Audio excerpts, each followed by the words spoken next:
배고플 때 먹을 걸 주고 목마를 때 마실 걸 주고 내가 헐벗었을 때 옷을 주었다. 우리는 그런 적 없는데요.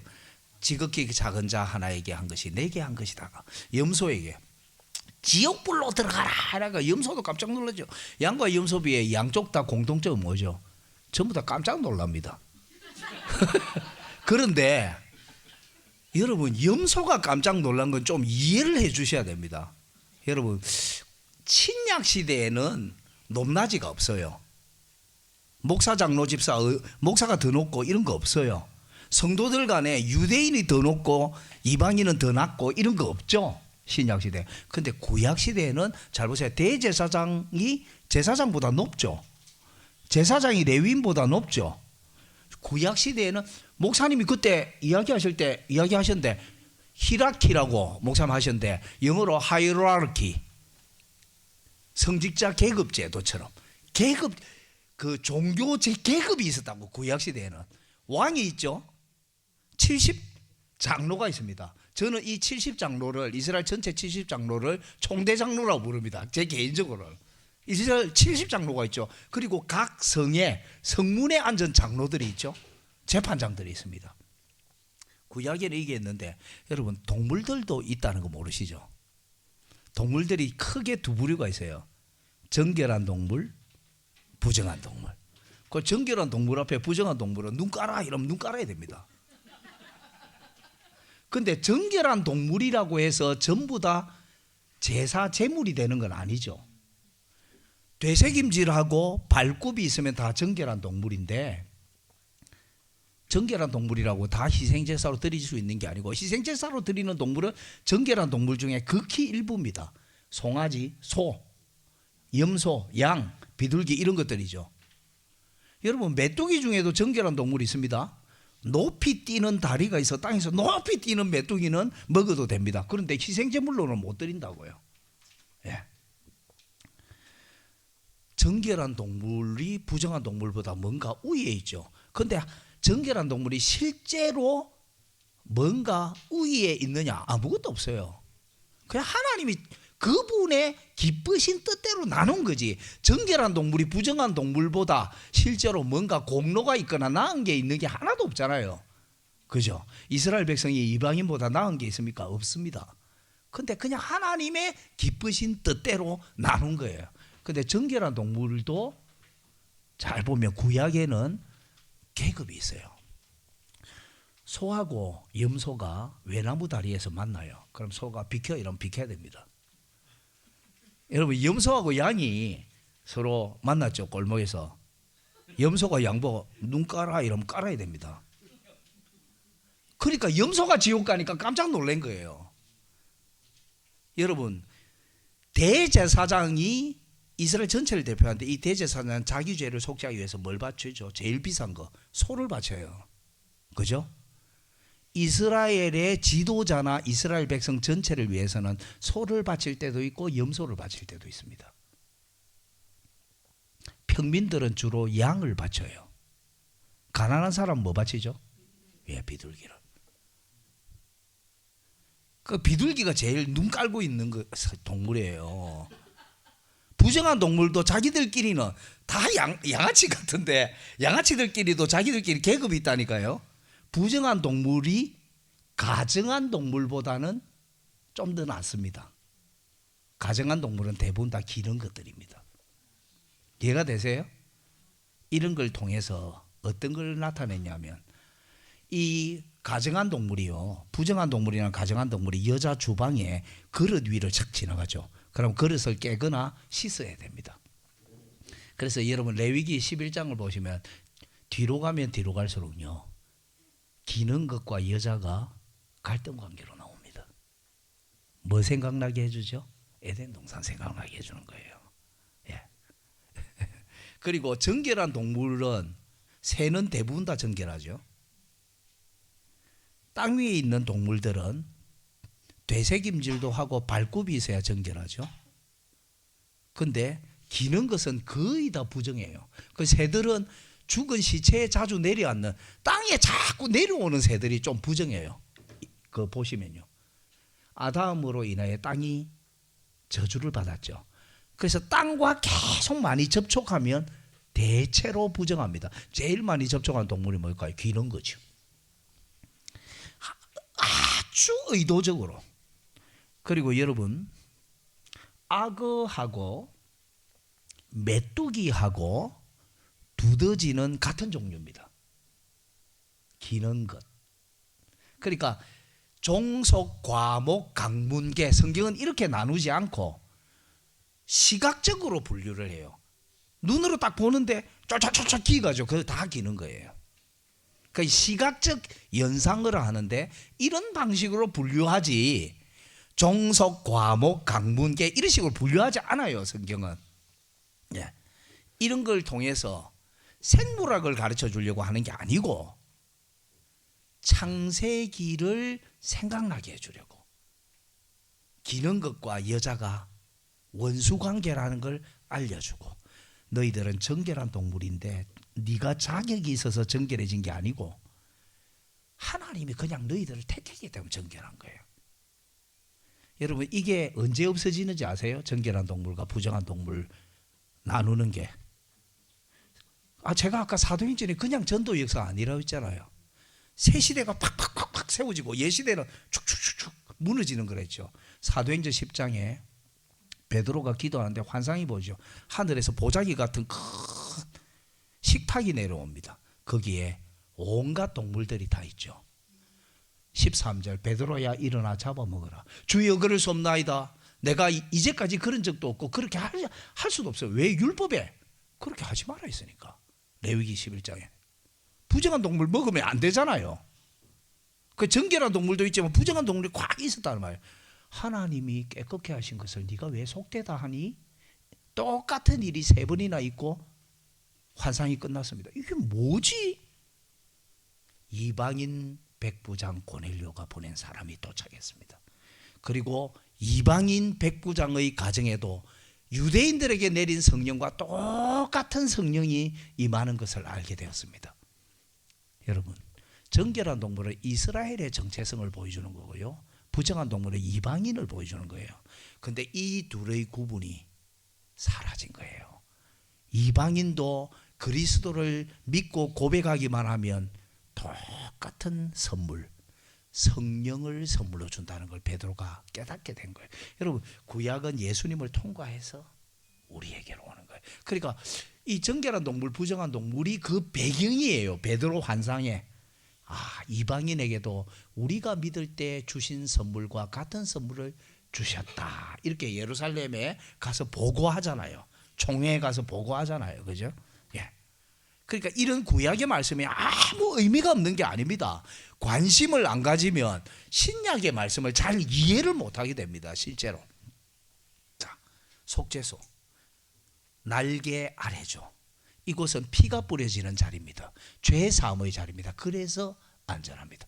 그 밑에는 여러분, 속죄소 아래에는 십계명의 2 돌판, 만나던 항아리, 아론의 쌍난 지팡이 있죠. 아론의 지팡이에 싹이 났는데 열매는 맺었을까요? 예. 아론의 쌍난 지팡이라는 용어는 히브리서 9장 4절 5절에 기록되어 있기 때문에 아론의 쌍난 지팡이라 하는데, 그러니까 쌍만 난 줄 아는 사람이 되게 많아요. 열매도 맺힙니다, 여러분. 아론 지팡이에 살구나무 열매가 맺혔더라 이렇게 되어 있거든요. 그런데 히브리서 9장 4절에 4절 5절에 언약궤 안에 이 3가지가 있다 하면서 아론의 쌍난 지팡이라 하기 때문에 우리가 말하는 겁니다. 그런데 십계명의 2 돌판이 뭐죠? 말씀.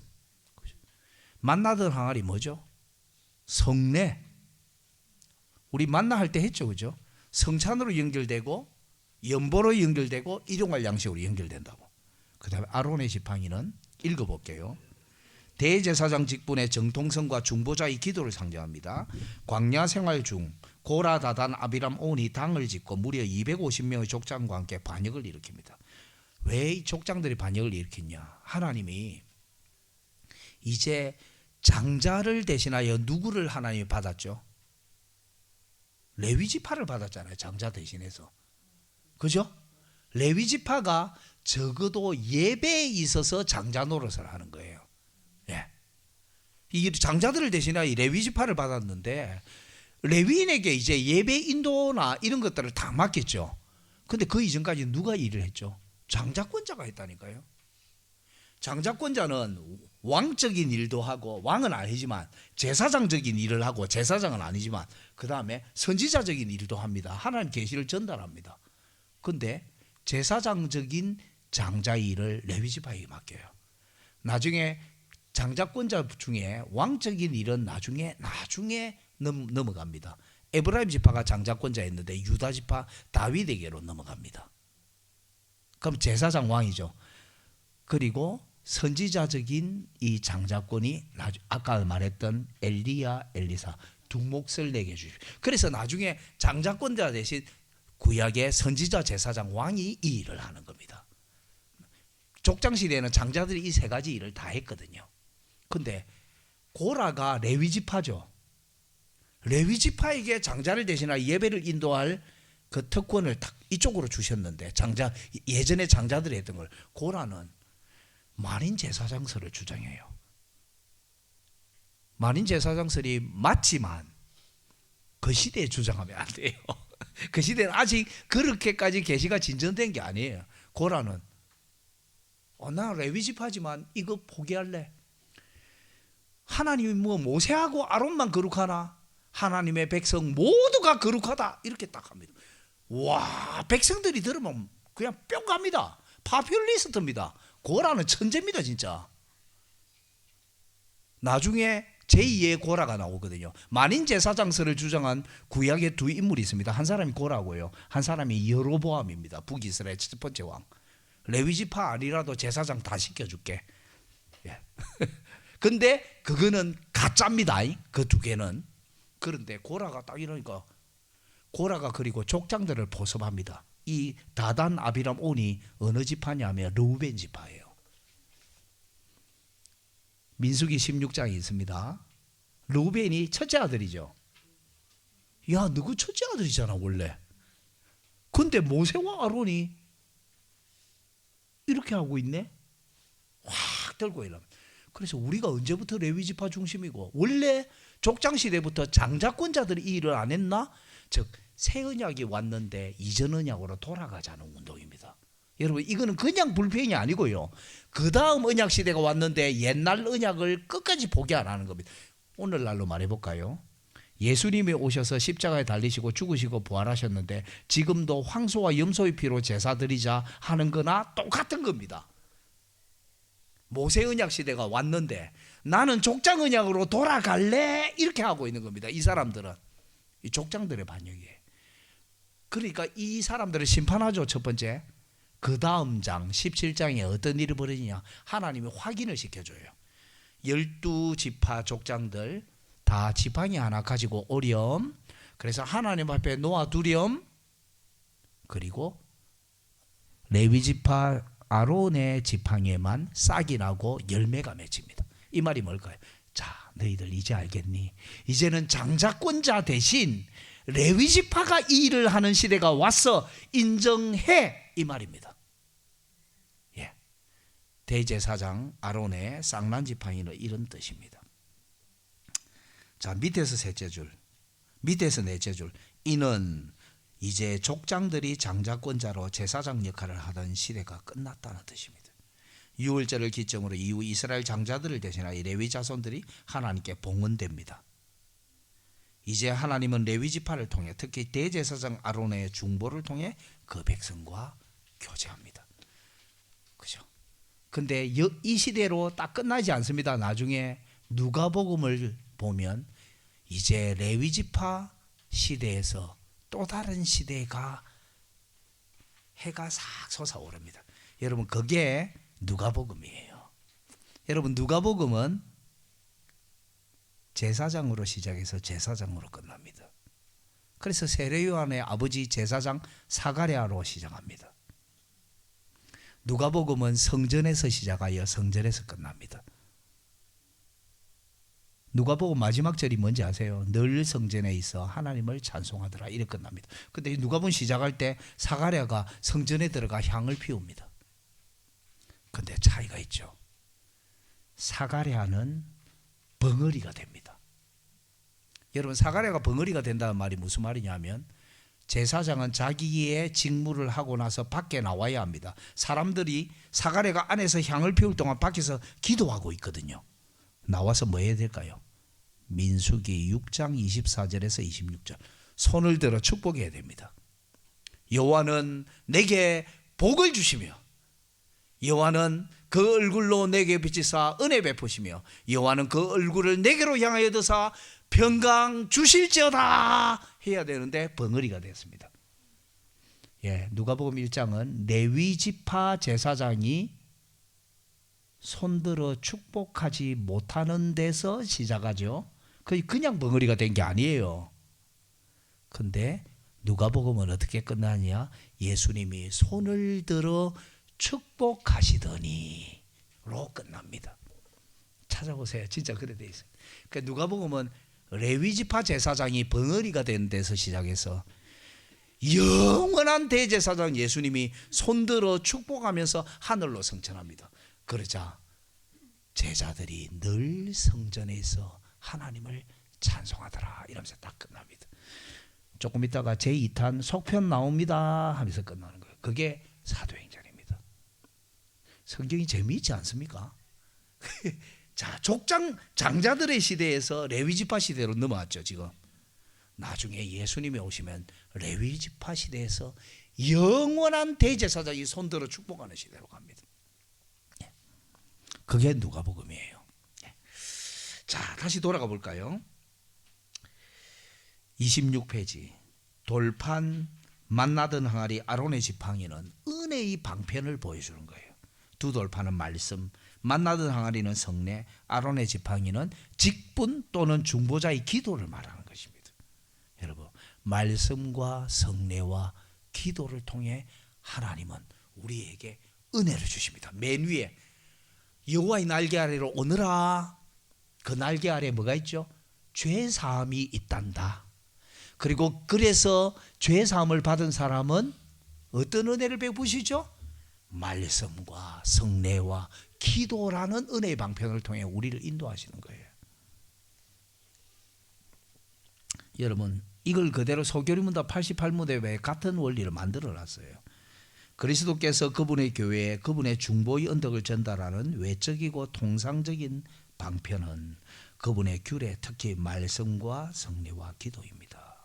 이 모든 것은 피택자들이 구원받는 데 효력이 있습니다. 여러분, 이런 말이 그냥 굵은 글씨 있죠? 이런 말이 그냥 나오는 게 아니고 성경에 있기 때문에 작성한 겁니다. 네.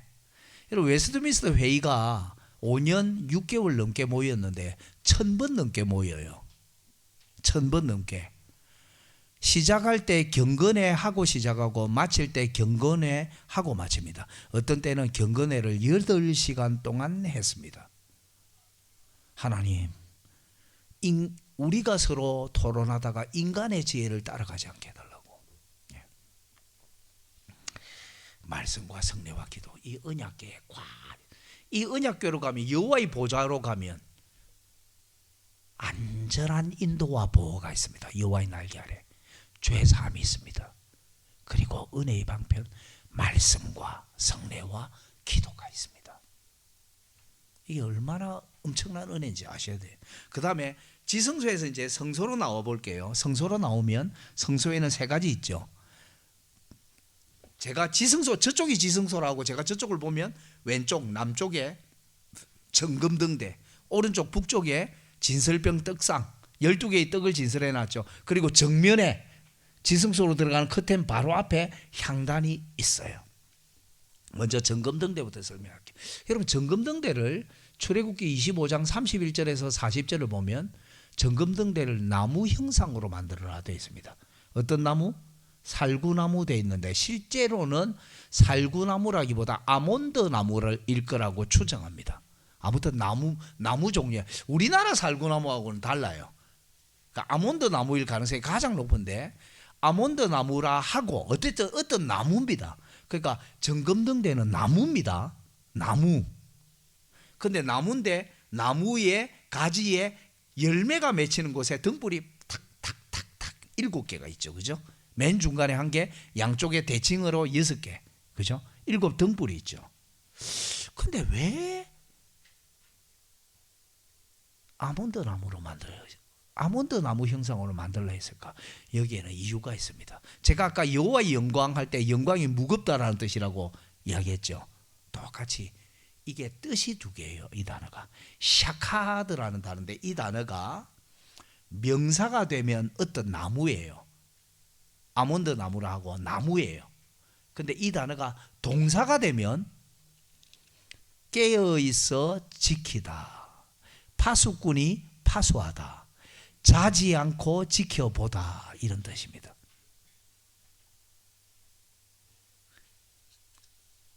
(26페이지) 마지막 줄.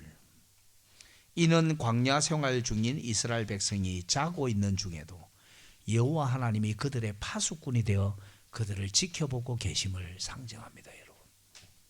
여러분 잘 보면 이스라엘 백성이 동서남북에 진치가 있죠. 세 지파씩 12지파가. 그리고 가까운 데는 레위 지파가 또 진을 치고 있죠. 가까이 접근하면 죽입니다. 여러분 그래서 이스라엘 백성과 레위 지파는 뭘까요? 하나님의 군대입니다. 그래서 출애굽할 때 출애굽기 12장 41절에 430년이 마치는 그날에 여호와의 군대가 애굽에서 나왔다 되어 있습니다. 하나님의 군대. 이스라엘 백성은 하나님의 군대죠, 그죠?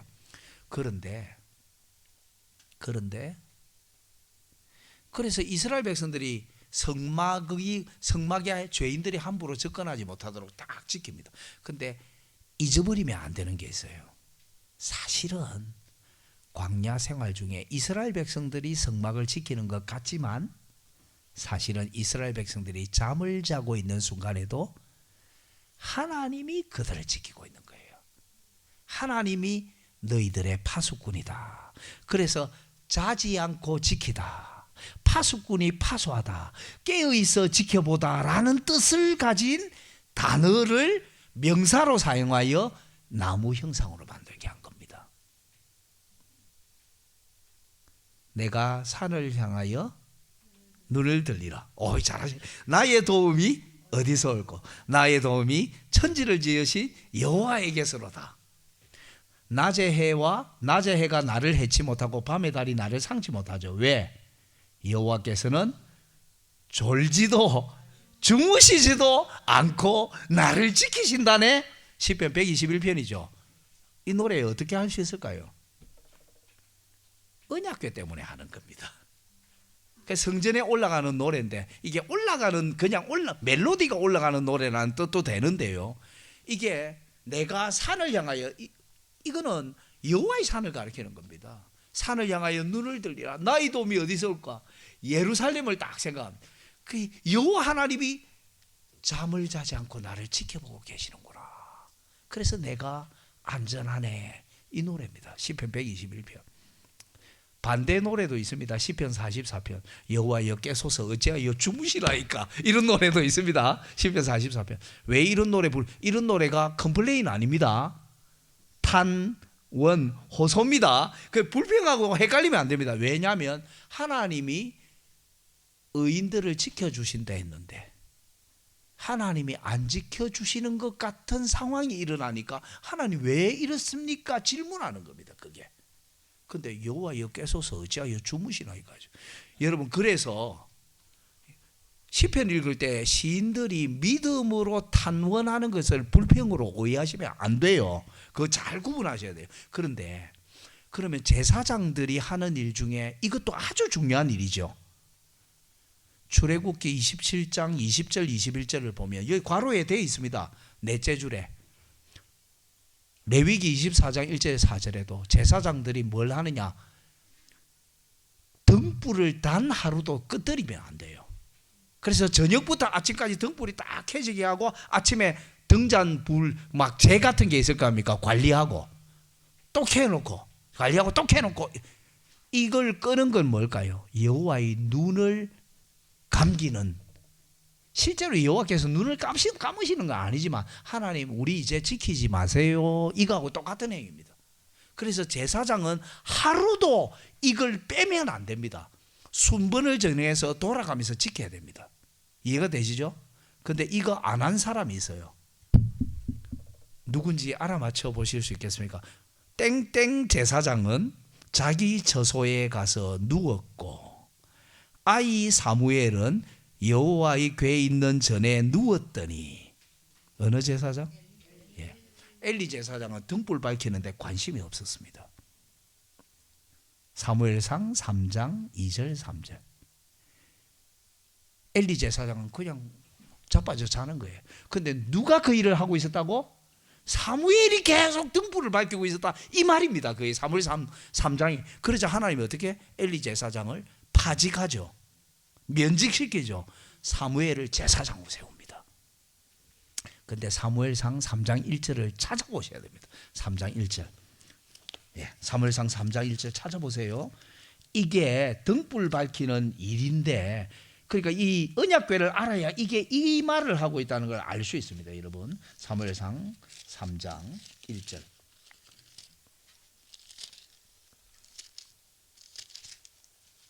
아이 사무엘이 엘리 앞에서 여호와를 섬길 때 여호와의 말씀이 희귀하여 이상이 흔히 보이지 않았다 돼 있죠. 여러분 엘리 제사장의 눈이 점점 어두워졌습니다. 그 등불도 어두워집니다. 잘 보면 성경에 눈이 어두워지는 게요 분별력 상실과 아주 밀접하게 관계가 있습니다. 모세가 120cm에 눈이 흐리지 아니하였다. 신명기 34장에. 그죠? 예수님 눈은 우리의 몸의 등불인데 눈이 어두우면 소경이 되지 않겠느냐. 하나님의 말씀을 깨닫지 못하는 것과 연결하죠.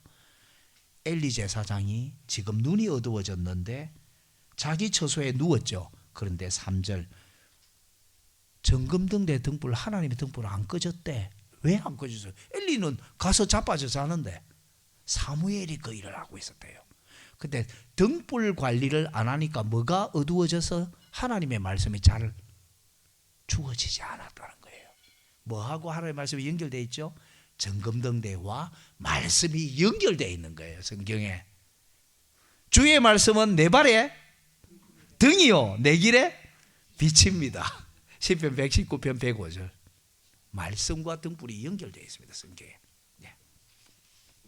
그래서 정금등대는 특히 하나님의 말씀을 상징합니다.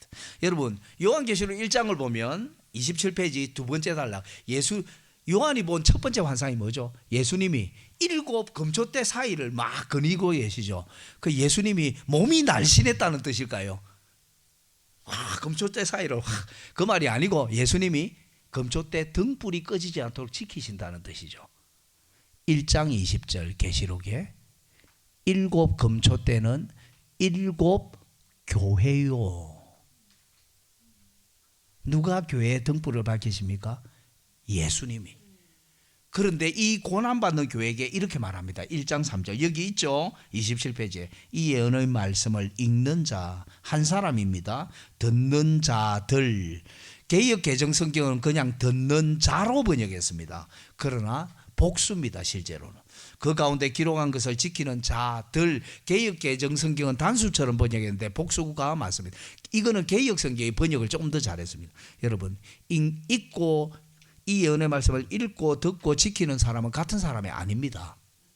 큐티 아닙니다. 이거 성경을 한 사람이 봉독하고 있습니다. 앉아있는 회중은 듣고 순종하고 있습니다. 뭐죠? 예배 모임이에요. 예배 모임. 이렇게 하세요. 복이 있습니다. 고난받는 교회가 하나님의 말씀을 듣기 위해 예배를 포기하지 않고 모이고 있습니다. 그러면 복이 있습니다. 왜? 예수님께서 7 촛대의 등불을 밝히시는 대제사장이기 때문에 예수님의 7 촛대의 등불 말씀을 밝히심으로 교회를 지키십니다. 그래서 요한계시록을 누구에게 보내죠? 에베소 교회의 사자에게 보냅니다. 스무나 교회의 사자에게 보냅니다. 그 천사라는 단어입니다. 근데 하늘 천사를 말하는 게 아닙니다. 에베소 교회의 인간 사자에게 보냅니다.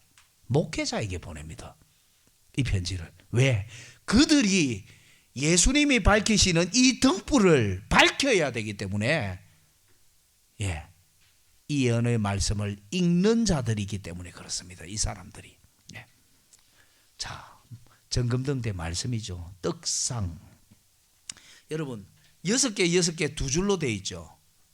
하나님께 바치는 것이기도 합니다. 여러분, 하나님께 바치는 모든 제사 제물을 성경은 뭐라고 부르냐면 여호와의 개역 개정 성경은 여호와의 음식이니라, 개역 성경은 여호와의 식물이니라 이래 놨는데, 히브리어로 베들, 예수님 탄생하신 곳 베들 레헴, 이게 떡이라는 뜻입니다. 베이트는 집, 베이트 러햄인데 떡의 집, 떡집이라는 뜻이죠. 그죠? 예수님이 떡집에서 태어났죠. 생명의 떡이. 그런데 러햄이니라 이렇게 해놨거든요. 그러니까 모든 희생제물이 하나님께 마치 하나님이 실제로 먹는 건 아니지만 마치 여호와의 식탁을 바치는 것처럼 이렇게 묘사해놨어요, 성경은.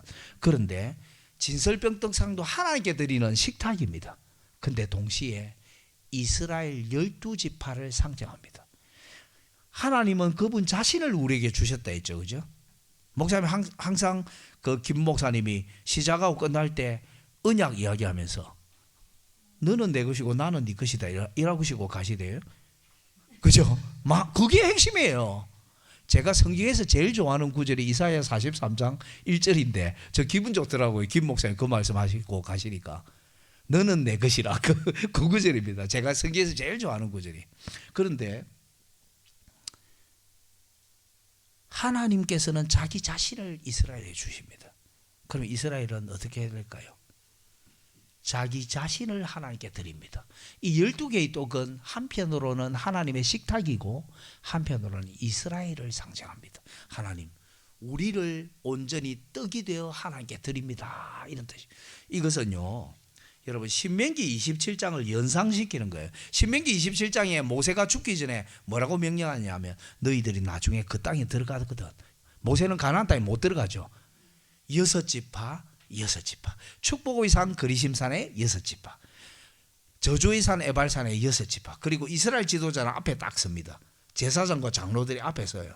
그리고 율법을 선포할 때마다 아멘 외쳐라 이렇게 하죠. 그 모세는 그렇게 명령만 하고 죽습니다. 그리고 여호수아 8장 30절에서 35절에 여호수아가 그 일을 하죠. 그러니까 율법을 쫙 봉독하니까 그 그리심산과 에발산 딱 중간이 어디냐면 세겜입니다. 세겜. 그 세겜 언약이라는데 율법을 봉독하니까 양쪽에서 아멘 합니다. 이 모습을 연상시켜 놓는 겁니다. 자, 27페이지 밑에서 다섯째 줄. 성경 구절부터 읽어볼게요. 안식일마다 이 떡을 여호와 앞에 항상 진설할지니. 제가 히브리어 어법이 조금 맞게 해볼게요. 안식일에 안식일에. 그걸 안식일마다 이렇게 번역한 겁니다. 안식일에 안식일에 이 떡을 여호와 앞에 진설하라. 이스라엘 자손을 위한 것이다. 영원한 언약이다. 이렇게 시적으로 다 불러주는 거예요. 하나님은 광야 생활 가운데 있는 이스라엘을 먹이고 입히십니다. 이스라엘은 하나님 앞에 서서 그분만 섬기겠다고 서약 아멘 하면서 그분께 자신을 봉헌합니다. 목사님, 김종우 목사님 계속 말씀하고 있는 너는 내 것 나는 네 것, 그 내용입니다. 이게 예수 그리스도는 하늘에서 내려온 생명의 떡입니다. 그분께 신앙을 고백하며 서약한 교회 역시 누룩 없는 새 떡이죠. 주일 공예배 시간에 나누어 주는 성찬은 생명의 떡인 예수님을 상징함과 동시에 한 떡이 된 교회를 상징합니다. 여러분 그 다음 페이지 28페이지 예수님이 나는 생명의 떡이다. 나를 먹어야 영원히 죽지 않는다 하죠.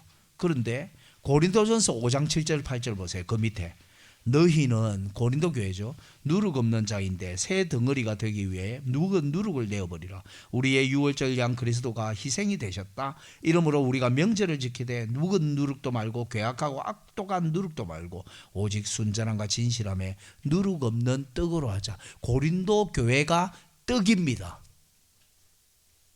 괴악한 누룩이 다 빠진 떡입니다.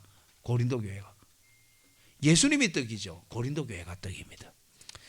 여러분 사사기에 떡이 이방 군대 물리치는 환상 아세요? 기드온의 300용사. 기드온이 몰래 미디안 진에 싹 숨어 들어갑니다. 근데 미디안 병사가 야 어젯밤에 꿈 꿨는데 너무 이상하다 야. 보리떡입니까? 떡이 굴러와가지고 미디안 천막을 덮쳤는데 우리가 완전 깔려가지고 꼼짝도 못하는 꿈을 꿨다. 그러니까 그 말을 들은 미디안 백성, 야 그거 뭐긴 뭐야? 기도원과 거기 군대한테 우리가 전멸한다는 뜻이 저것끼리 하나님의 말씀을 대면하고 있습니다. 여러분, 이스라엘이 미디안 군대를 파괴하는 여호와의 떡입니다.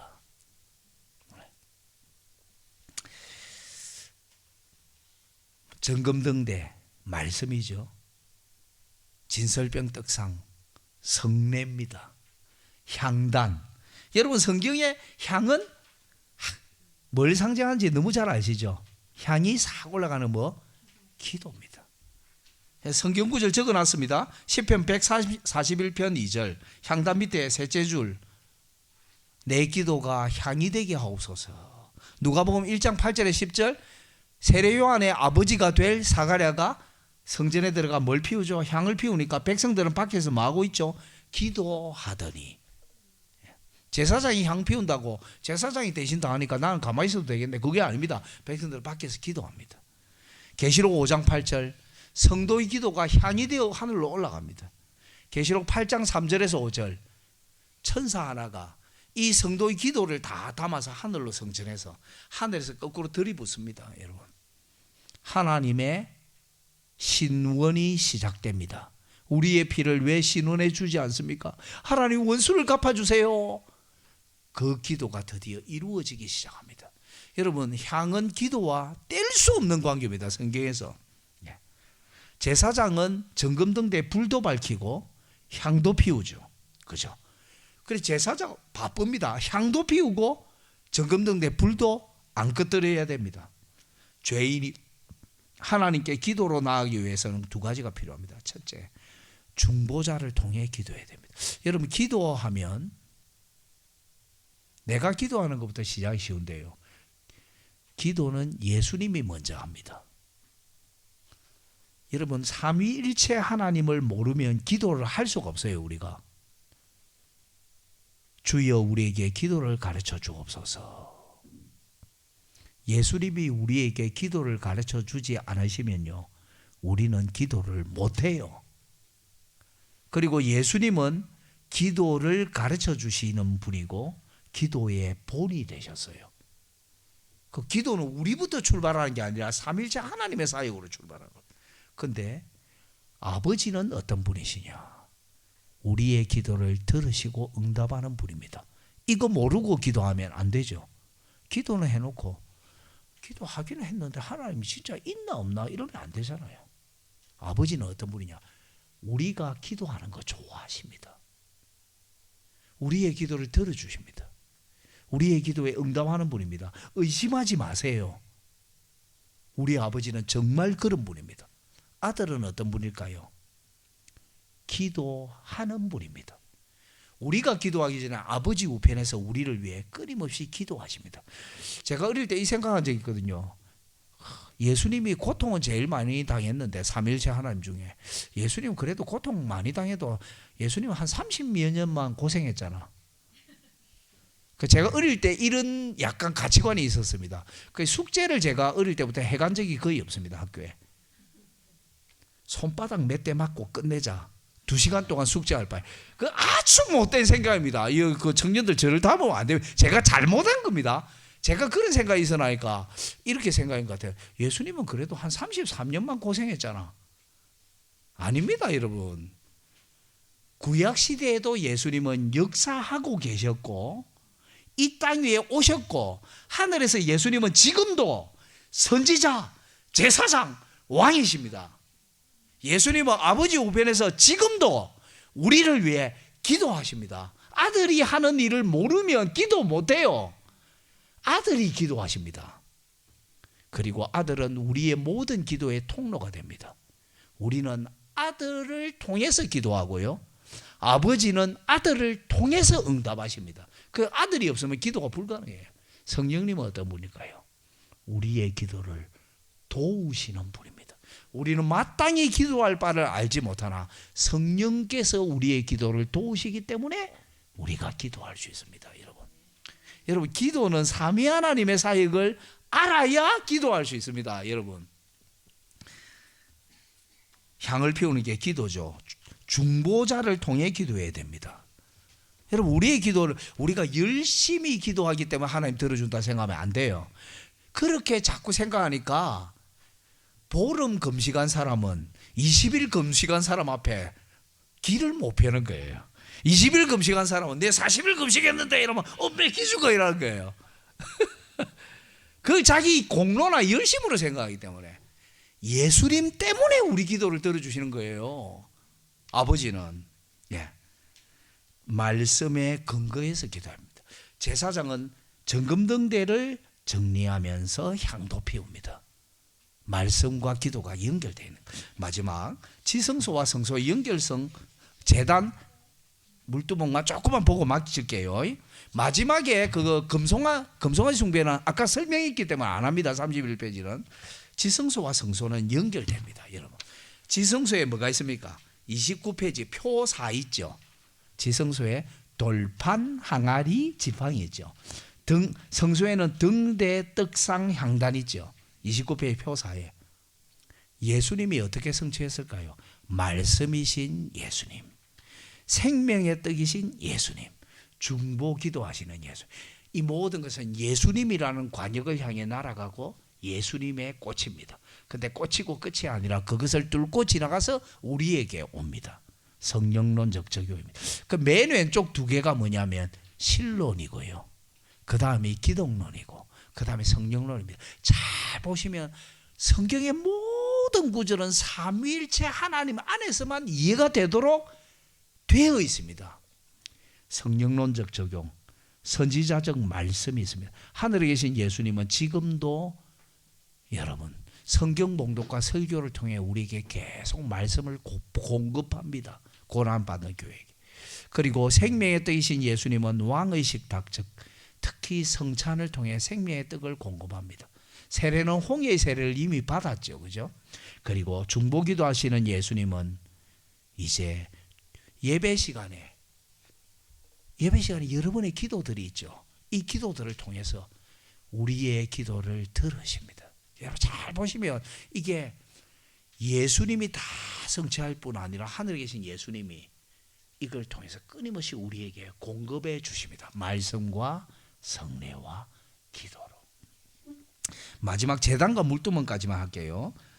여러분, 바깥으로 나가면 뜰에 제단이 있고 물두멍이 있죠. 여러분, 하나는 불이고 하나는 물입니다. 여러분, 불이 있고 물이 있죠. 근데 제단의 불은 가장 먼저 심판과 진노의 불입니다. 여러분, 심판이 없으면 구원 없다, 심판이 없으면 안식 없다, 계속 배웠습니다, 오전에도. 그런데 하나님은 소멸하는 불이십니다. 그래서 하나님의 진노의 불이 확 타오르고 있습니다, 제단에. 제사장은 희생제물이 될 짐승을 죽여 제단 위에 놓습니다. 죄인을 대신하여 짐승이 죽죠. 하나님의 진노의 불입니다. 그런데 여러분, 황소와 염소의 피가 죄의 문제를 해결하지 못해요. 히브리서 10장 4절, 이는 황소와 염소의 피가 능히 죄를 없이 하지 못한다. 여러분, 사실 사람이 죄를 지었는데 동물이 대신 죽을 수 있다면 부자들은 죄 많이 지어도 되겠네요, 그죠? 부자들은 죄 많이 짓고 짐승 계속 바치면 되겠네요. 엄밀히 말하면요, 짐승이 사람의 죄를 대신하지 못해요. 눈은 눈으로, 이는 이로죠. 욥기에 사탄이 하나님께 들고 나온 아주 중요한 원리가 있습니다. 욥의 재산을 다 건드리게 했죠. 욥의 가족, 아들들 다 죽었죠. 근데 사탄이 이렇게 말합니다. 하나님께 딱 와가지고, 하나님, 스킨 포 스킨, 가죽으로 가죽을 바꿉니다. 가죽이 가죽을 바꾸는데 욥은 끄떡없네요. 욥도 건드려야지. 그 욥도 건드려 말하죠. 사실은 사람이 죄를 지었는데 동물이 대신 죽을 수 있습니까? 엄밀히 말하면 사실 결국은 사람이 대신 죽어야 하는 겁니다. 그리고 죄인이 죄인을 대신해서 죽을 수 없죠. 의인이 죄인을 대신해서 죽어야 하는 겁니다. 즉 예수님이 우리를 대신해 죽으실 대속의 죽음을 상징하는 게 제단입니다. 세상 죄를 지고 가는 하나님의 어린 양이다. 마지막 물두멍, 제사를 집행하는 제사장조차 하나님 앞에 죽어 마땅한 죄인입니다. 그래서 제사장들도 자기를 정결케 해야 되죠. 물두멍에서 씻어야 죽지 않습니다. 여러분, 홍해의 세례를 건넜습니다. 그러나 끊임없이 범죄하죠. 끊임없이 씻어야 되는 겁니다. 제사장들. 우리 주 예수 그리스도는 흠과 티가 없는 대제사장입니다. 예수님은 자기를 위해 씻을 필요가 없죠. 그런데 예수님은 마치 죄인이신 것처럼 죄인의 자리에 오셔서 요한에게, 세례 요한에게 회개의 세례를 받으셨죠. 그분이 우리의 자리로, 죄인의 자리로 오셨기 때문에 예수 그리스도는 우리를 물과 성령으로 씻어 거듭나게 합니다. 우리는 그분을 의지하여 정결케 하는 물로 먼저 씻었습니다. 그죠? 거기서 안 끝납니다. 예수님의 은혜에 기대어 예수님은 우리는 계속 끊임없이 회개합니다. 구원파와 우리의 차이입니다. 예수님이 잡히던 날 밤에 요한복음 13장에 제자들의 발을 씻어주죠. 베드로가 예수님 내 발은 못 씻습니다. 안 됩니다. 그러니까 내가 네 발을 안 씻으면 너하고 나하고 아무런 관계가 없단다 하니까 다 씻어주세요. 이러니까 목욕한 사람은 발만 씻으면 된단다. 우리는 예수 그리스도의 이름을 믿음으로 죄 사함을 받아 부정에서 정결케 되었어요. 그러나 우리는 끊임없이 씻습니다. 예수 그리스도의 이름으로 우리를 회개하며 정결케 됩니다.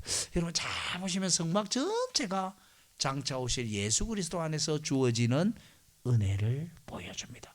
그 다음 31페이지는 아까 했습니다. 오전에. 여기까지 하겠습니다. 기도하겠습니다. 하나님 우리 아버지 고맙습니다. 부족한 종을 세우시고 너무나도 우둔하고 죄 많고 더러운 저를 세우셨기 때문에 제가 드러나지 않고 오직 하나님의 영광이 드러나며 하나님의 지혜가 드러나며 하나님 아버지의 아들 예수 그리스도가 드러나고 성령님의 사역이 우리에게 효력 있게 작용하게 하시니 감사합니다. 주님, 저는 왔다 가지만 저를 감추시고 주님이 영광 받아주시고 이 수련회가 미넨 한독교회 유익이 되도록 주께서 인도하여 주시옵소서. 주님, 너무나도 우둔한 자가 정했습니다. 그러나 주님, 주님의 지혜로 밝혀주시고 여기 모인 이 적은 무리가 주님, 이 지역과 또 독일의 교회와 전 세계의 교회에 작은 불을 밝히는 살아있는 교회로 보존되게 하옵소서. 우리 주 예수 그리스도 이름으로 기도합니다.